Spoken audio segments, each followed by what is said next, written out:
এইবার হুজুরে ডাক দিয়ে, আচ্ছা তাহলে কয়জন যাবো, কয়জন হুজুর যাবো? তার কয়েন না, হাতের অবস্থা ভালো না, একজনই যায়।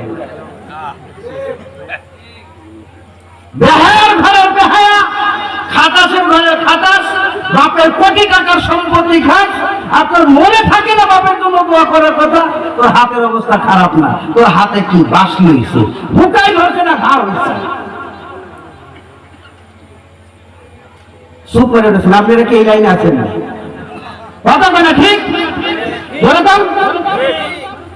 হ্যাঁ, শরম পাইছে, তার মানে গায়ে বলতেছে মনে হয়।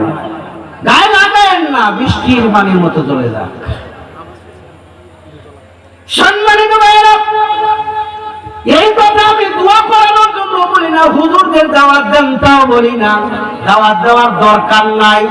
আমি আপনাদের মসজিদের ইমাম, আমাকে একদিনও দাওয়াত দিয়ে না করতে নাই, কিন্তু একটা অনুরোধ, যেই বাপের দেওয়া সম্পদ খান, বাপের জন্য একটু 5 ওয়াক্ত নামাজ পড়া দোয়া নিজে করে।